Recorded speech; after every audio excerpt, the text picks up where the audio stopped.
everyone. Happy Festivus. I am Kyle, and I am joined by Michael Mack with Hello. me here. And today we're going to be celebrating our Disney Festivus. This has been an annual tradition for us for a few years now. I forget how it came up, but I realized that the different elements of Festivus, which are the airing of grievances, the feats of strength, and then the Festivus miracles, could all apply to looking at the year in the Walt Disney Company. So this time we just posted our article. So let me preview that real quick.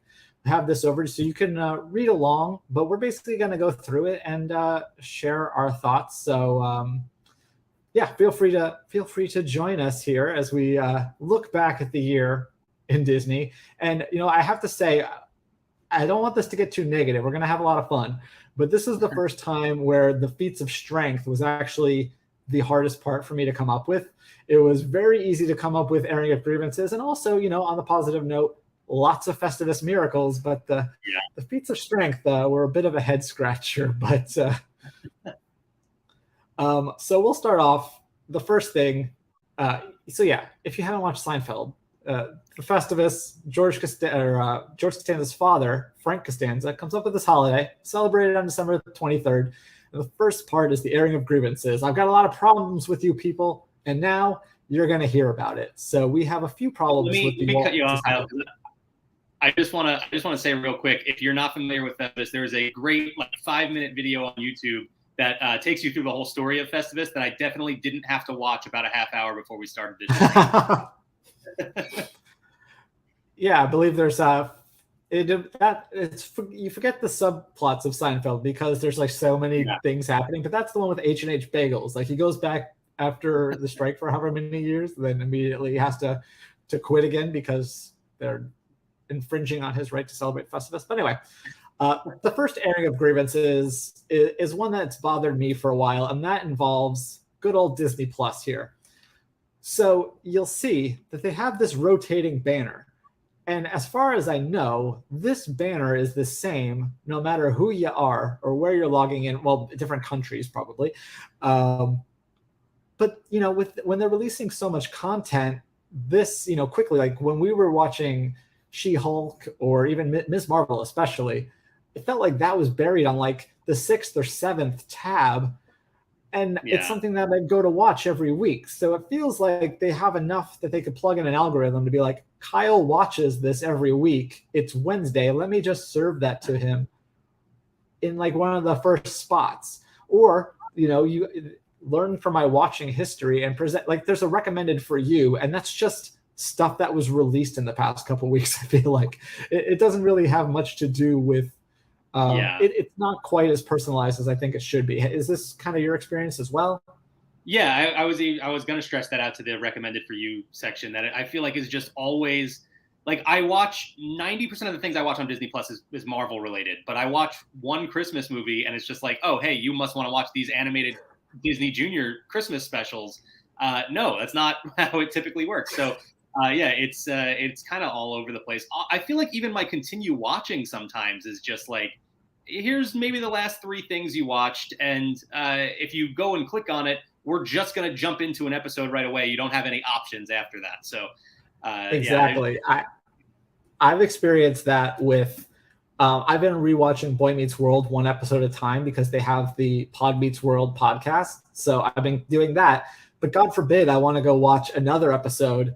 The amount of steps I need to go through to click my continue watching, but then I want to back out and go back to the Boy Meets World landing page. Nope, going right back to the home page, and I'm going to have to search Boy Meets World and then go to where I left off. It could just be better. And, I give Netflix crap sometimes because I'll get an email where it's we just uploaded something you might enjoy. And I look at what it is. I'm like, no, but you know what? 90% of the time they're right. And I don't get any of those emails from Disney Plus. I feel like they could do a lot better at getting people to watch all this content that they're releasing instead of just leaving it, to the wolves. Well, and to further this a little bit, just even beyond the interface, I feel like I have more just buffering issues and any sort of I was just about an hour ago, I was watching Muppet Christmas Carol, and it was, in the middle of the movie, and it just decided to stop, and I had to restart and let it buffer and everything. But weirdly, I don't have those issues with Hulu, like ever. I never have a problem with Hulu, and so it makes no sense that I would have these problems with Disney Plus. Yeah, as I joked about in the write-up, it's like, no wonder this thing lost $1 billion last quarter, which isn't really why. But the other thing, really quick, about Disney Plus that has bothered me: have you ever used the group watch function? I've never used it, no, mostly because I've heard that it's not very useful. Yeah, so Becca and I, we were watching Mysterious Benedict Society every week, first thing on Wednesday mornings. And she went out of town for a week, so we decided, hey, let's watch it together. We'll use the group watch function, which, I know people have had issues even getting it to connect. It connected okay for us, and it was nice that we were able to watch it like literally at the same time. And if one of us paused it, the other one paused it. Like, that function works great.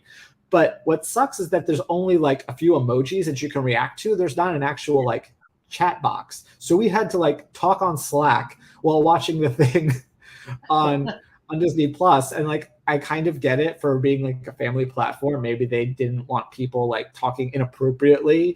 But like, if you're streaming Deadpool and there's all these parental controls, I think I should have the option to have a real chat with the person that I've invited to watch something with me. Right. And even if it's just a conversation between you and someone it's not like this is a public forum.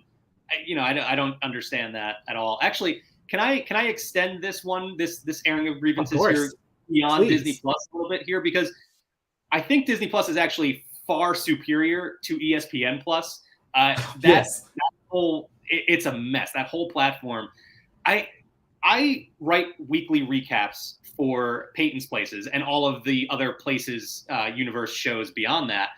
And I got about 4 episodes into this series before realizing it moved release dates. There was never any notification or anything. It started releasing on Sundays as opposed to its normal Wednesday. They do not promote their shows on their programming at all. It's impossible to find stuff sometimes. It's a mess. I really hope they can clean up ESPN Plus in the next year or so. Yeah, I know they were supposed to like start integrating it more with Hulu, and yes, I'd imagine that's hopefully that is there. Is it actually work though? Well, I haven't really watched a ton of the content, but I just recently switched over to the Disney bundle, and so now that as integrated in there, I have to try and test that out a little bit. It's still, you still got to promote the shows for me to know when they come out, though. So it's a much bigger issue than that. Well, my limited experience with ESPN Plus was trying to differentiate between ESPN Plus and just the regular ESPN, the site content, like searching for something, and it would be like a TV airing instead of actually showing me the thing that I'm looking up. So, right. I mean, we could rant all day about Disney tech. I don't know how it's so bad just everywhere. Like for something else that's coming up, I'm like, oh, I'm sure we're going to encounter an error as I'm trying to do this live on the air. So, moving along, we're kind of going to stay in the realm of Disney Plus for a moment. And this is one that if you see Tony Betty pop in, I would not be surprised, because when I sent him the list of things and to see if he had any suggestions, this was absolutely the first thing he said, which is animation disrespect. Obviously, Disney was kind of in a bind when theaters were closed, and they didn't want to completely back up their pipeline any longer. So they started releasing a few movies, like Soul came out on Christmas Day in 2020, I believe. And then Onward also was in theaters, but moved quickly to Disney Plus as theaters closed as it opened. And then there's been kind of a mix since then. And so, Turning Red from Pixar was released not in theaters, mostly. And then we had Lightyear and Strange World, which both went to theaters and both bombed. And the argument is that, because you told people for either that it's going to be on Disney Plus on the day instead of being in theaters, or just wait 45 days and it'll be on Disney Plus. So is it really any wonder that people are taking you up on that, especially when both of those movies, in my opinion, were fairly poorly marketed? Not that they didn't have enough. In the case of Lightyear, I say it wasn't that they didn't have enough promotion, just that they didn't do a good job of communicating what it was. Whereas Strange World, I feel like they didn't push it a ton, and also didn't do a great job at Yeah. trying to, and which, you know, with that one, people are kind of mixed on the movie itself. So that might be which chicken or egg, whether did they not promote Right. it because they knew it was bad, or was it not well received because it wasn't promoted? But yeah, I mean, I kind of agree with Tony on this one. It's much more his beat, but I hope they can turn it around with Wish. Like I'm hoping that that can hit again for them because, you know, yeah, animation. There's so many different things in it that are so detailed that it really does deserve to be seen on a big screen. Sure. Yeah, there are definitely some movies like that. I fit the bill. I waited and watched Lightyear when it came out on Disney Plus, and for the record, really liked it. Really enjoyed that movie. But that does feel like, you know, it would have been an enjoyable experience. Have I had any recent enjoyable experiences in movie theaters? That's a different subject, but Lightyear would have been a good experience on the big screen. Same thing though. I haven't seen Strange World. I'm waiting for it to hit Disney Plus. I think there's a difference here too, because you do have those same windows, right, with the big Marvel movies, but people aren't worried about getting Strange World spoiled for them. Like they don't have to rush out opening night to see it before finding out that Hercules pops up in a post-credit scene. So like they don't feel the need to go and rush out to see that. So there's a difference there. And, you know, that 45-day window is going to affect it much more. I want to also plug real quick. You mentioned Wish for next year. Elemental is also next year, correct? The Pixar movie? Yes. I think that's another one. I'm excited for it. I mean, I'm typically excited for any new Pixar movie, and I'm curious to see how it looks beautiful. Like the colors, I think would be really the world definitely looks like something that I would want to see on the big screen. Yeah, definitely. And you know, I understand kind of what you're saying, like the difference between a Marvel movie and an animated family film, which Tony's going to get mad at me just for calling it a family film.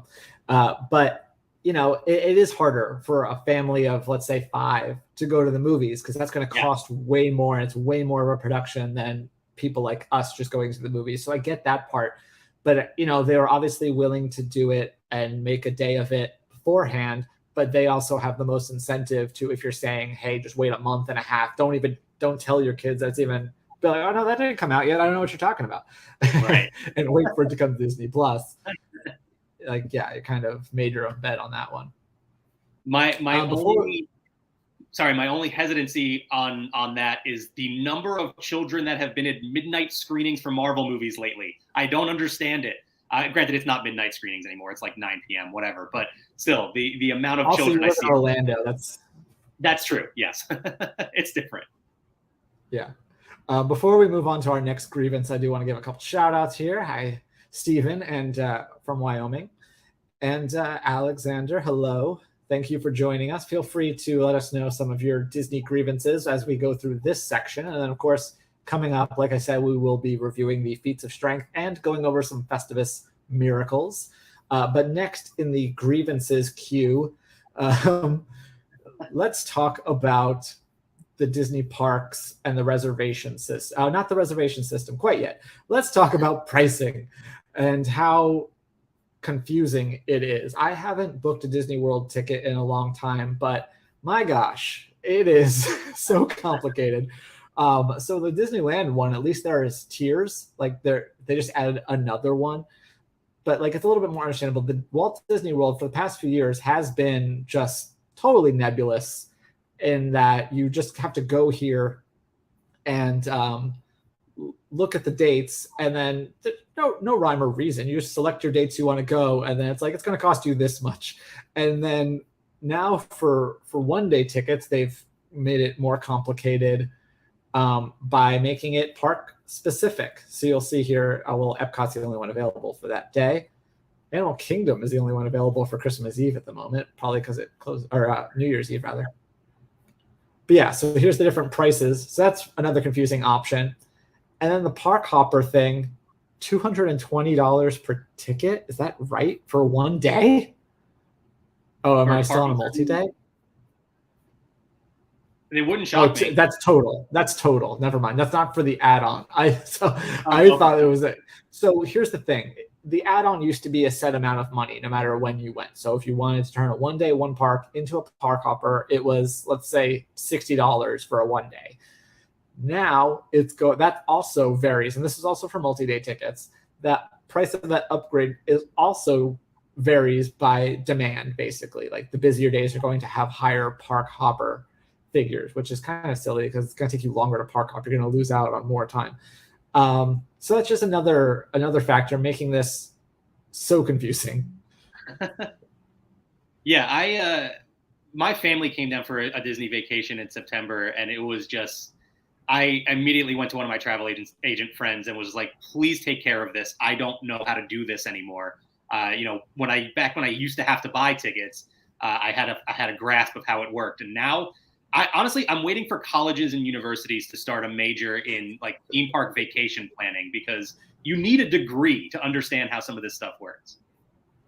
And then also on that note, like what's even worse, in my opinion, is the Genie Plus aspect of it all, because as we know, that recently went from being a set price every day to also being demand based, to where the busier days. So today, for example, it's $29 at Walt Disney World or $30 at Disneyland. And at Disneyland, you do have the option of pre-purchasing it for $25 when you buy your ticket. But for Walt Disney World, it only goes on sale the day of. So you really have no idea, like at least when you buy your tickets before you decide to travel to Florida, you know how much you're going to be spending. But if you want Genie Plus, good luck. You're just going to have to like use your best guess as whether it's going to be $20 or $30, and then times that by the size of your family if you want everyone to have Genie Plus.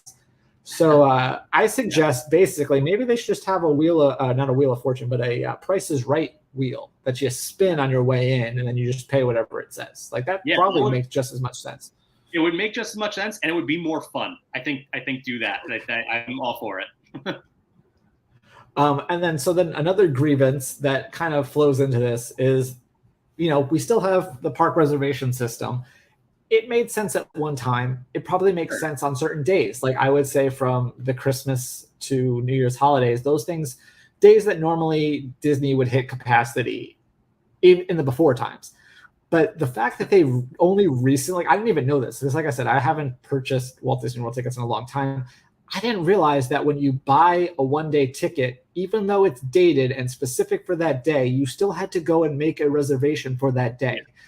Like now it's changed. Now for at least a one day, if you buy it, it includes the reservation. But it's like, really? It took us that long to get to that point? Like, what are we doing here? There was always this moment where, and it would take you to make the reservation right after you'd buy the tickets. But like, there was that moment where you're like, I bought the tickets, now I have to scramble to make this reservation. Otherwise I just these tickets nothing. And granted, yeah, they would refund you. They would work with you on that. But like, that's still just, what a nightmare. We're already talking about how difficult it is to book a vacation like this. And, you're just making things more complicated than they have to be.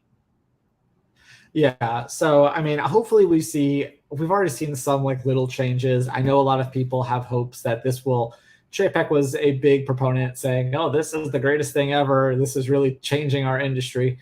Hopefully there'll be major changes. I think it makes sense for certain days or like at a certain point, like, but if you're buying dated tickets, or even if it's for a range of dates, I feel like there's better ways to only institute this like once you reach a certain point, Mm-hmm. Well, two things I will say. I do get the benefit of this for like this at least gives them an idea of how many guests they can expect at each park on a given day. They can staff accordingly. So there's benefits to it, but it's got to be hurting them to an extent, because locals I can speak for locals. I don't want to have to plan.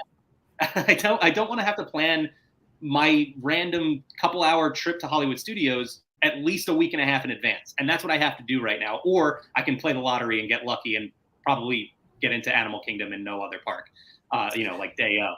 But that is your favorite food spot, so it kind of works out. That's one of them. There's many.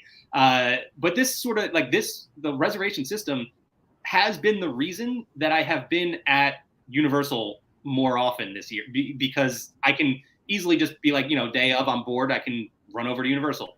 I can't do that with Disney right now. And that, just makes it difficult, and it's only hurting them to an extent. Yeah, I definitely feel you there. And that's kind of part of it. Like, yeah, they talk about these levers that they can pull, like, oh, if we don't have enough day guests, then we can invite annual pass holders. But I don't know when they're making those decisions. Like, you'll see things get refreshed, and yeah, you don't want to have to keep refreshing and being there the moment that more things refill. You want to be able to just go and use your pass when you want to, and probably while you're there, buy lunch or buy dinner and spend money in the parks. So yeah, we'll see what happens there. But now, we've grieved enough for now. Feel free if you guys have more.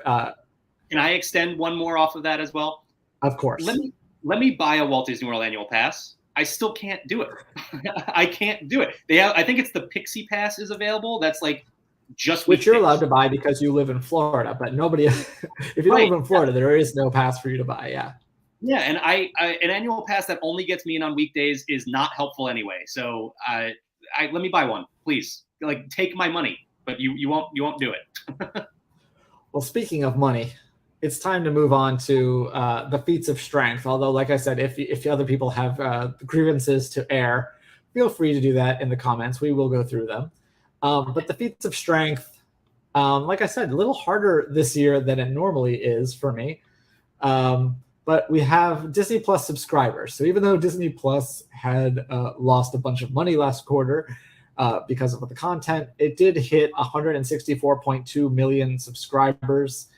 This is way ahead of the figures that they put out when they first launched the service for what they were expecting by 2024. And then Chapek revised those, made them much higher. They're not quite there yet. But yeah, 164 million is nothing. Nothing to sneeze at, as I put in my thing. Yeah, for all the trash we talked about Disney Plus earlier, Disney Plus is great. The content they've been giving us this year, like all the Marvel stuff has been fantastic.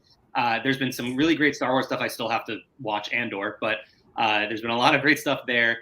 The Mighty Ducks series has been great. There's been so many things. Like, it feels like every week there's something that's fun to watch. So content-wise, Disney Plus is as strong as ever. I will say that going forward, just kind of an asterisk star on that 164 million.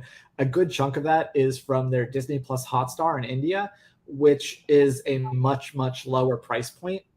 And so lately, analysts have been taking more of a note of that. I think they even started offering the number without that. So that's something to note, but still counts. It's interesting that it's a lower price point because isn't it over there? It's also like it has like some of the Hulu content and stuff built into it, doesn't it? It's just because of well, they have the Star, and then Hotstar has like the cricket and stuff like that, which is not going to have the not the super high end cricket one, but some other league on there now. So anyway, back to Disney Plus. The other feat of strength involves Hocus Pocus 2. Disney, after 25 plus years, realized that people like Hocus Pocus for some reason. I'm not part of that fandom, but the sequel finally debuted this October, and not only was it the most streamed movie on Disney Plus to date for premiere, but also had apparently one of the most watch time of as measured by Nielsen for across any streaming service. So it was definitely a big hit. It's harder to figure out how monetarily it benefits the service in streaming, but obviously a lot of people watched it, and so I think by that measure you'd have to call it a success. Yeah, definitely. I and with you, I'm not a Hocus Pocus fan, despite the fact that it was a very successful first pick for me in our Halloween drafting place. Yes. But I heard a lot of people that were, very excited about it. Hocus Pocus has had a recent presence in the parks that have gotten people in, through the gates. So clearly it's a cult classic. It has a huge following. It's, it's about time that they capitalize on that. I'm honestly surprised it took so long, but yeah, you probably could have put this in the Miracles as well. That's true.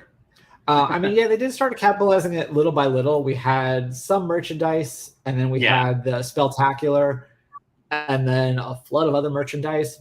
And And yeah, then it was kind of like a weird area for a while where they're like, there's going to be a book that's a sequel, and then we're going to have like a Disney Channel sequel that sounded like it wasn't going to include the original Sanderson sisters. And then eventually it all came together. So kind of interesting history there. But that's enough for the feats. Do you have any other feats of strength? I guess I was going to put on, I didn't know how to do it exactly, but it's like, hey, for all of those grievances we just listed, people are still going and spending their money at the parks. They haven't been affected, still busy as ever. Yeah, well, record I mean, parks. I mean, yeah, speaking of the parks, and this could have possibly fit under the miracle as well. You could go either way, but Guardians of the Galaxy Cosmic Rewind was a huge hit. It's been a while since you've had a really big, great thrill ride at Epcot. I mean, Test Track. But so Cosmic Rewind was awesome. It's also, the miracle side of it is we got a major Marvel themed attraction in Walt Disney World. We're not talking Disneyland here. So we'll never figure out the logistics of that contract, but we got a Guardians attraction and it is awesome. So yeah, I definitely think that fits in under the feats of strength. And then on the movie side, I think just the box office numbers for the Marvel films, box office numbers aren't what they were a few years ago. Even we talked about the difference in streaming, and then with the pandemic and everything, movie theaters not being as popular. But Marvel still holds 4 of the top 8 spots for the year. Granted, one of those is Spider-Man No Way Home, which came out last year and is a Sony movie, but still. Black Panther Wakanda Forever came in at number 2, Multiverse of Madness at number 3, and then Thor Love and Thunder at number 7. And this is a year where you had a Top Gun sequel that just blew everyone out of the water. You had a Jurassic World sequel. You had a Despicable Me 4th, 5th, 6th sequel. I don't even know if it was a Despicable Me or a Minions movie. It's Minions, The Rise of Gru. It's both of them. I have no idea. And then there was a new Batman movie this year. So, and for Marvel to still, kind of dominate the top 8 to 10 spots. And then Avatar: The Way of Water, by the way, is already number 10 for the year. That's going to climb up a little bit more. So they did have some big box office earnings. Yeah, I feel like you probably should have helped me write this, but that's okay. We can only have. Also, speaking of Marvel, I guess I also could have included the fact that you finally bullied the other comic book studio so much they felt the need to just completely blow things up and start over with one of your star directors. By taking one of Marvel's directors and making him your CEO. Yeah, I'm excited about that too. I want to see DC start to push with some more competition. The distinguished the DCEU is dead. Long live the DCU. So now we're going to move on to our Festivus miracles, and I'm sure no one will see this first one coming. Here we go. Can you believe it? The Bob swap. I thought Von Chapek's beard was going to be one of the miracles, but well, yeah. They instead of just shaving his face, they shaved his whole body. I mean, where were you? It's one of those. There's going to be country songs written about this. It was so crazy on a Sunday night, right before Disney Plus was supposed to have this big Elton John stream, where we had somebody on because that's the only reason that we had someone working, was because they're like, I guess we should have someone on in case something happens on the Elton John stream. And something did, but not because of Elton John. And started off in our Slack channel with, I heard a weird rumor, to me finding what rumor was and finding a legitimate source. This is something people kind of talked about. Oh, what if, they bring back Iger? And I was definitely among those who was like, he spent a freaking decade trying to leave the company, trying to retire. I don't think that that's how this works. But lo and behold, that's exactly how it works.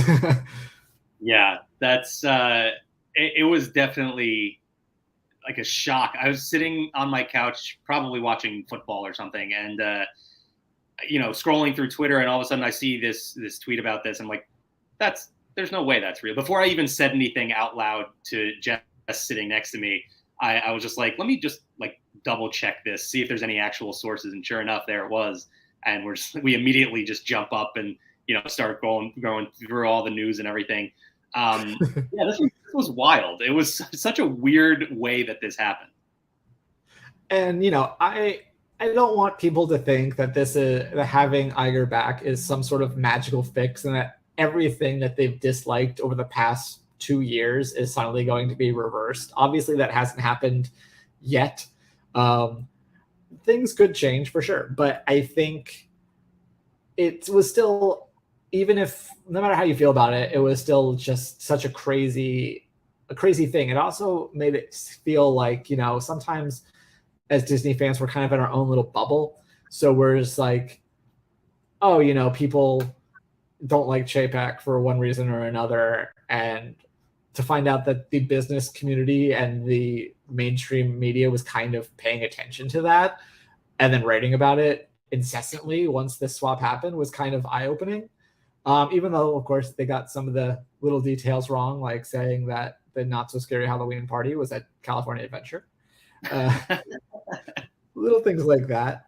But, I also want to say another thing I was wrong about in regards to this is when we reported on Jim Cramer talking about how he thought it was time for Chapek to be fired, I was on a different podcast and mentioned how I thought, Disney fans should be cautious because the things that Wall Street and business were mad at Chapek about weren't the same things that we had issues with Chapek about.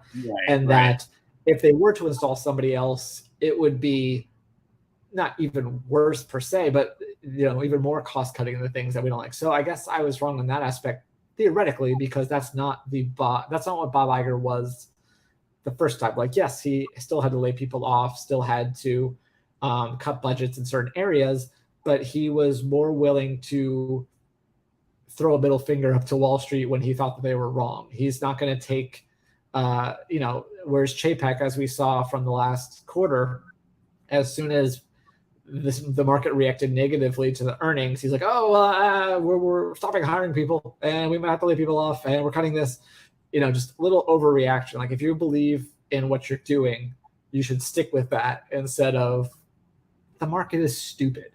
Investors are stupid a lot of the time. So don't listen to that. And so I think that's kind of the hope of Iger here. Yeah, it's impressive, by the way, that Chapek managed to be on the bad side of both Wall Street and the fans. Like, it's typically going to be one or the other, but somehow managed to thread that needle. And so quickly, too. Like, that's the thing. I don't know if people forget per se, but he had that unanimous extension of his contract less than 6 months before getting canned. So yeah, that was what made it really surprising for me, because my only comparison to this, I don't get into the behind the scenes, the executive. But sorry, I accidentally kicked you out instead of my screen. Go ahead, continue. I don't get into that stuff too much, except in the world of sports. And so you don't see like a team extend their quarterback for like 3 years and then cut him. Like that sort of thing doesn't happen. So it's very weird to get the news in the order that we did. I will say, controversial opinion here. Chapek was thrown into a really, really difficult situation, and I feel like he wasn't a very good presenter and public speaker, and that's really what got him into so much trouble. Yes, there were decisions and everything behind the scenes as well, but it was the public face of the company that became a problem, and it's unfortunate, but here we are. And then the whole saga became the plot of the Santa Clauses, from what I've seen. So that's interesting. I've only seen the first 2 episodes, and that might be all I see.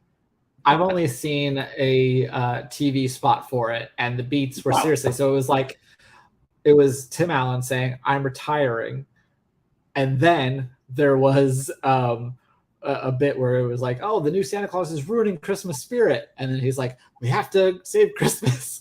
I'm like, "What is this?" We're in the Festivus miracles, but I think we're going to go back to Grievances for a moment here. because we have our own Festivus miracle. Tony has just Hello. popped in. Hi. It sucks when I know all the credentials and everything, and I get to see what's going on with these guys. Yeah. So we already talked a little bit about what I assume you want to talk about, which is the animation disrespect, I believe is what I titled it in the post. Oh, Do you I'll have take anything it. else to say on the matter? What has already been said? I was driving. Just that all the no animated problem. movies in the past year have been terrible and were not worth even being released in theaters. That's all we've said so far. Everybody's No, we talked entitled to their about- own opinion.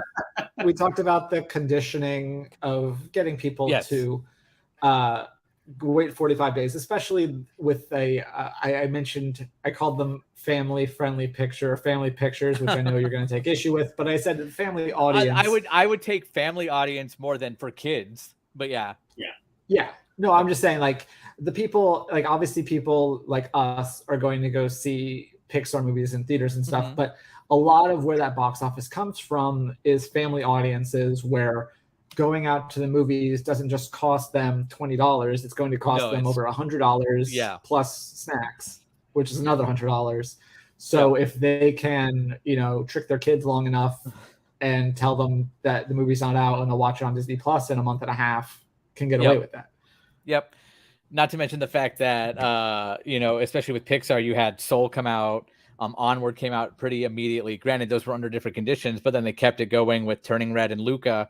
And then they terribly mismarket Lightyear by calling it the origin story. So audiences are expecting this prequel and it's not. So then that word gets out and nobody goes to see that one. I'll just wait for Disney Plus. And then you have Strange World, which had zero marketing whatsoever for it. And then again, it comes down to I'll just wait for Disney Plus. Like I don't know anything about this movie. I'll just wait. So they're not going to spend that $120 to go see a movie in the theater when it's already preconditioned in them. Like I'll just wait. I pay $120 a year for Disney Plus. So why pay it one night? And I forgot about Elemental, even though there's a poster on my wall. But I mentioned in the article that hopefully Wish will kind of turn this trend around. But hopefully, Elemental too. I really enjoyed. I still have. I guess I'd say I'd roll my eyes a little bit at the premise, but I think that the world looks really fun and detailed, and so I'd like to see all those Easter eggs that are going to be on there on the big screen.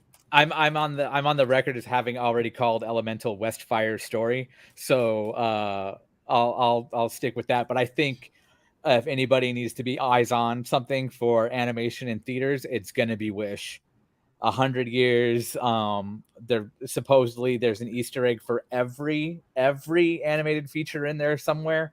So we'll see. Supposedly.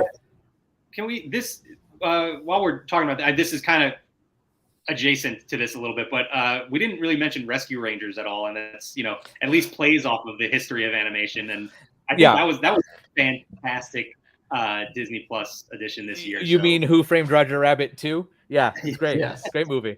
No, I loved Chip and Dale Rescue Rangers. I remember I was tasked with an enormous task at first, where it was basically, Tony, watch this and find all the Easter eggs.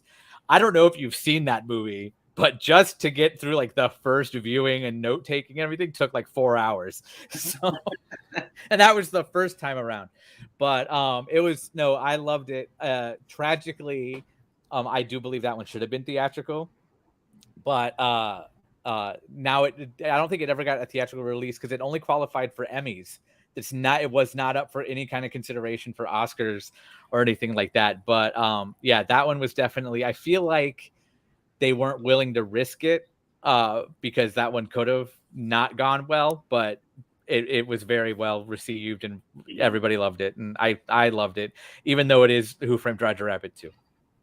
When are award shows going to catch up with the landscape? By the way, where are the streamies? Let's get specific. Isn't that a thing? Streamies that is are a thing, though, isn't it? But they're not. They're not necessarily for streaming services. They're for like YouTube content and stuff. I know Netflix is up for a ton of Oscars this year, or already being considered it, I should say, because they haven't released. Voting starts next month, but I know Netflix and Apple TV are in the Emmys a lot. So they're in there. They just basically meet that qualifier. Turning Red, I know, is already on the forefront of people's Oscar minds because they ran it in LA, New York, and I think one other location just to meet that bare minimum for Oscar qualification.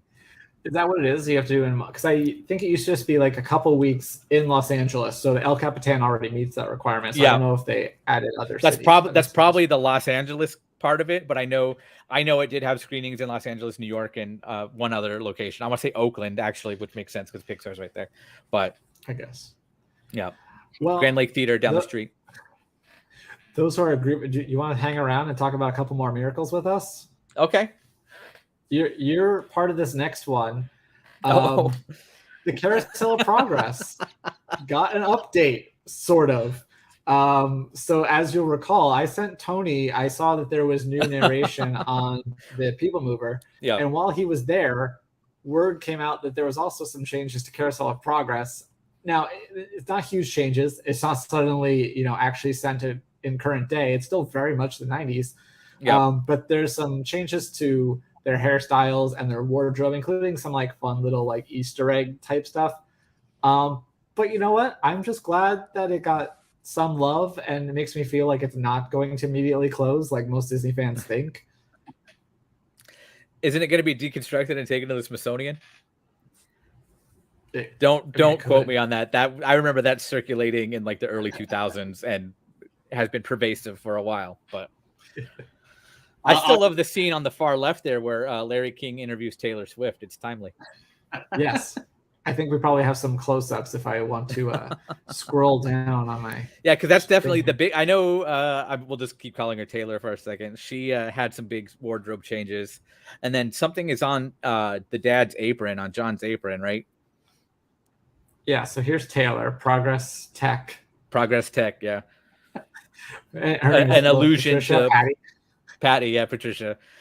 Progress City, that I'm assuming this it would be the reference interesting because this the Matterhorn logo here, shield. Yeah.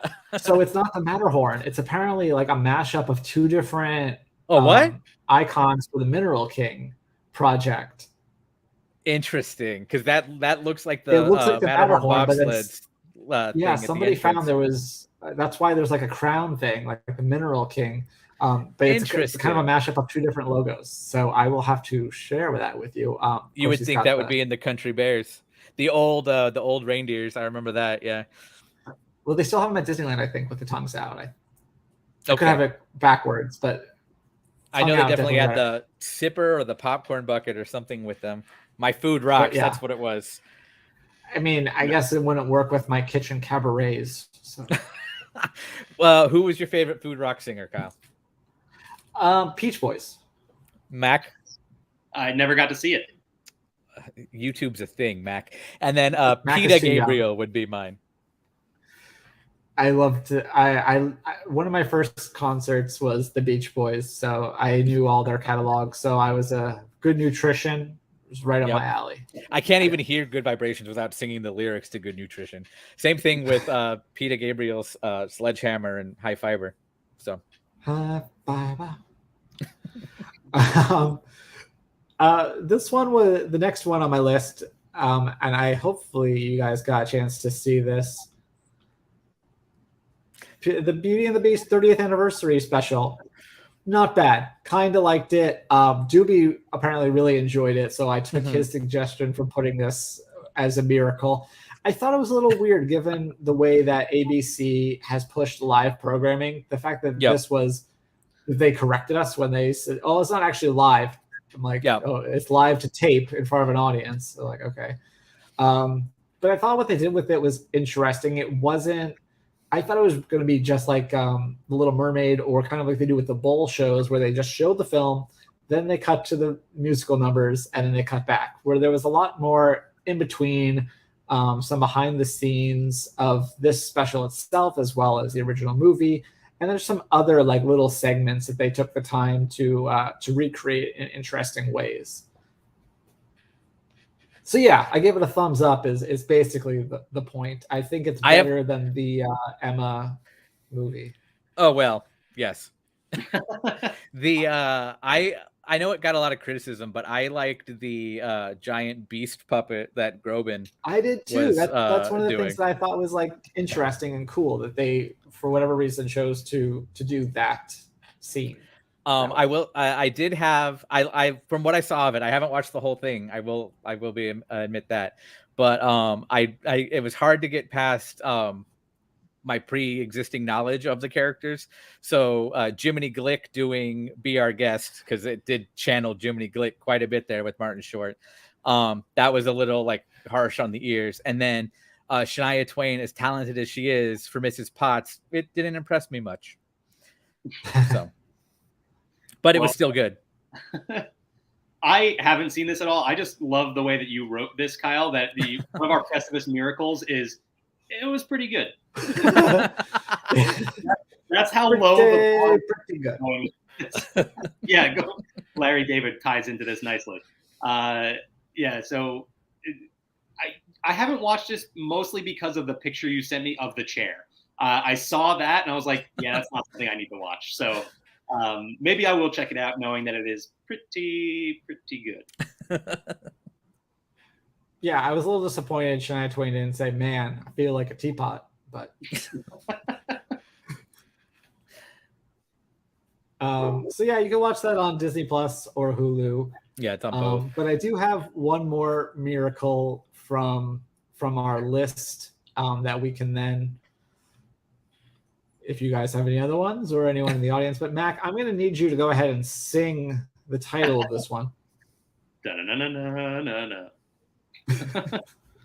So if for some reason you don't know what that is the theme to the X-Men animated series that made its way into the MCU at least a couple of times this year. We saw Professor X in Multiverse of Madness, and then also we learned that Kamala Khan is a mutant, and it played the little stinger of this song and made Mac and millions of other 90s kids very, very happy. And then, of course, we're going to get X-Men 97, and we haven't had any announced X-Men projects other than, I guess, Deadpool 3, which is going to have Wolverine in it. But I'm really interested to see where this goes, and just the fact that we got to hear that song and they're allowed to say the word mutant in the MCU now is very exciting for comic book movie nerds like me and Mac, not Tony. Although animation nerd, come on, watch the X-Men series. Well, I was going to ask at one point in time, Mac, how would you feel if they were releasing Marvel movies 30 days? Would you go see it on Disney Plus or in a theater? He'd probably say in a theater, because that's what I'd say with animation. We talked about this a little bit earlier, actually. Okay. The difference for these is nobody's really worried about getting Strange World spoiled for them. Whereas once the post-credit scene plays in a theater for any Marvel movie, it is out there on Twitter immediately after. So it's impossible to avoid the spoilers. So that's the difference, I think. Believe me, if I could, I mean, it's different circumstances. Anyway, I'm typically seeing these movies before they hit theaters. But if I could save myself the $15 to $20 ticket price and wait and watch it on Disney Plus, I would. But otherwise, it would be completely spoiled. But if I can just... Believe it or not, I didn't go see Strange World in French because it was the only... I didn't feel the need to do that, but I did for Thor because... If I can just share my experience for Multiverse of Madness, like I said, I was in a press screening for that before this came out. So everybody there is very well in tune with what's going on in the MCU and has feelings about the Marvel Universe. And this scene comes up after we get the reveal of the Illuminati, right? So you get Captain Carter, who makes the jump from animation to the live action. You get John Krasinski showing up as Reed Richards, and everyone's mind is just blown. And then it's a completely silent theater, and you just hear that. I couldn't control my body. My arms started shaking, and I went, "Oh my god!" And the people next to me. Is there footage? Is there footage of this? So that was just. We knew. I mean, they released a teaser before the movie even came out that showed Charles Xavier's arm and his chair, so we knew it was coming. But I didn't know they were going to hit that music cue, and dropping that in there was just. I mean, as perfect as it could possibly be. I've shared on countless streams now that I'm a huge Marvel nerd right now, and X-Men the animated series was it was my gateway to Marvel. So it was so cool to call that back. And then, like you said, just being able to say mutant in the MCU now with Kamala as well. It's such a stupid thing, but it was so cringy going back and hearing like Baron von Strucker saying, "This is the age of miracles." Clearly you want to say mutants, but you can't do it legally. So it was really, really cool to have this transition. Mac, I want to know, put a list together and we put it online of all the Marvel terms Disney cannot legally use yet. Because I know they can't legally use Marvel in a theme park anywhere. So there's I don't understand the theme park rights that we were just talking about before too, the contract there. I have no idea. We'll never understand it. But as far as movies go, they're pretty much in the clear now. There's some stuff with Hulk. And then obviously the Sony stuff too, but that's a different monster too. But it's definitely, since the Fox acquisition, has gotten a lot easier. You heard it here first, folks. Sony equals monster.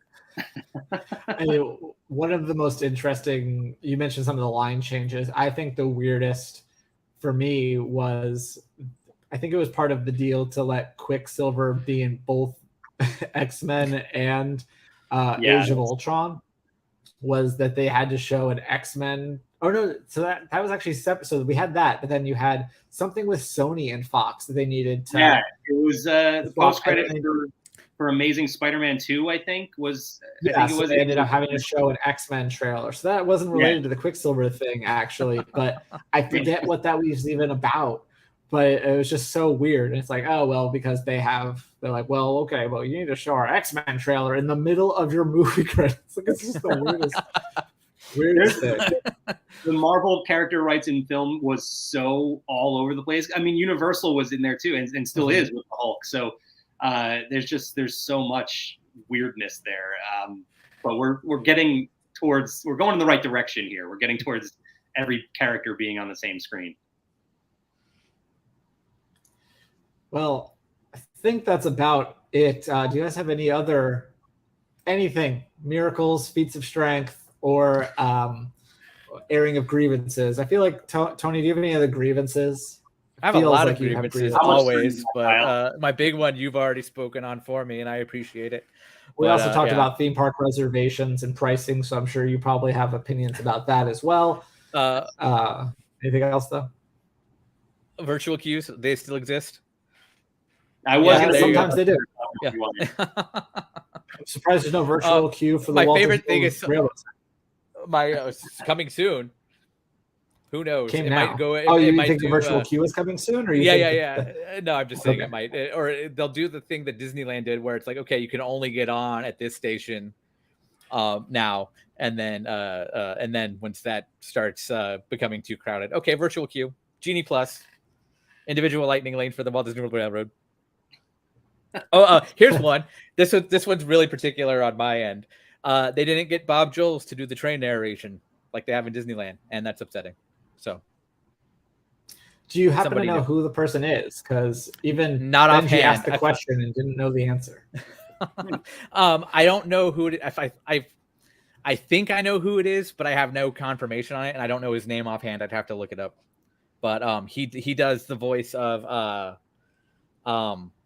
the Henry Mystic, or whatever his name is, at Mystic Manor. He also does like a southern drawl kind of railroady voice, and I think it's him. But okay, I can't think of his name right now. Yep. But it's not Bob Joles, who's the voice of Bill Green from Big City Greens, who does the Disneyland Railroad. When I think of Mystic Manor, all I hear is Albert. Yeah, that guy. He's the one who says it, but he did a voices at Disney Parks panel at D23, and I remember when it was before they opened Mystic Manor, and he was talking about some top secret thing, and I do believe he did the Albert thing there, and some people knew what it was and others did not, and he was like, actually, I can't even be talking about this. So. It's a good ride if people get the chance to go. That's the only reason I want to go to Hong Kong.